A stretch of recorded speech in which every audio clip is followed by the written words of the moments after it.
Guys અમે લોકો છે ને હમણાં થોડી વાર પહેલાં ઝુડિયોમાં ગયા હતા. અહીંયા ઇલોરા પાર્ક જે ઝુડિયો છે ને ગોટ અહીંયા આગળ, તો ત્યાં આગળથી અમે લોકો છે ને થોડી નાની શોપિંગ કરી લાયા છે. બહુ નહીં, 2 કુર્તી અને એક શું કહેવાય ફ્લેટ્સ ચપ્પલ લીધી છે. તો હું તમને બતાવું. તો એક આ ફ્લેટ્સ ચપ્પલ લીધી, પછી એક આ રક્ષાબંધનમાં પહેરવા માટે મેં આ વર્કવાળી કુર્તી લીધી. અને મમ્મીએ તો આમ કંઈક ફરવા જઈએ ને આમ કંઈક જવું હોય કે પછી ઘરમાં બી મીન્સ કે પહેરવા માટે આવી એક પ્લેન કુર્તી લીધી છે. પણ પ્લેન છે તો બી બહુ મસ્ત છે, કેમ કે એનું કાપડ બહુ મસ્ત છે, એનું કપડું. અને મેં એક આ ફ્લેટ્સ ચપ્પલ લીધી છે, જે મને ઓફરમાં મળી. 399ની ફ્લેટ્સ મને 299માં મળી.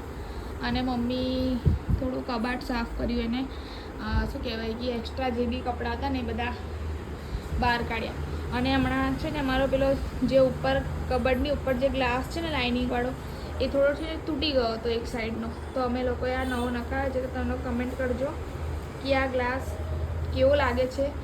અને બીજી એક વસ્તુ કે અમારી જે ટીવી બી આજે ફાઇનલી રિપેરિંગમાં ગતી રહી છે. તો રિપેર થઈને કાલે સાંજ સુધી કાં તો પછી પરમ દિવસે બપોર સુધી એ ટીવી આવી જશે. એટલે એના પછી આપણે છે ને જેટલા બી પેનડ્રાઈવ જોવાના બાકી રહી ગયા છે બધા આપણે જોઈશું.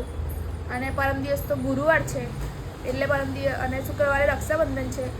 તો આપણે મમ્મી જોડે જાણીએ કે ગુરુવારે એટલે રક્ષાબંધન આટલા વાગે સાંજે 7-8 વાગે તો મારા કોઈ લોકો આવી જ જશે, નહીં મમ્મી? અને કાલે તો ફોન બી આવશે કે અમે આવવાના છીએ. કાલે ફોન આવશે કે અમે આટલા વાગે આવીશું એમ. હા, જમવાનું એટલે મારી મમ્મી છે ને કાલે સોફાના કવર ધોઈ નાખશે, ચાદર ધોઈ નાખશે, પડદા ધોશે. એટલે કાલે તો આમ શું કહેવાય કે રક્ષાબંધન છે પણ દિવાળી જેવું બધું કામ કરી નાખશે, બધું ધોઈ નાખશે. એટલે આને ચેન્જ કરી નાખ, ચાદર બદલી નાખશે. એટલે અડધું કામ તો અત્યારે જ કરી દે છે.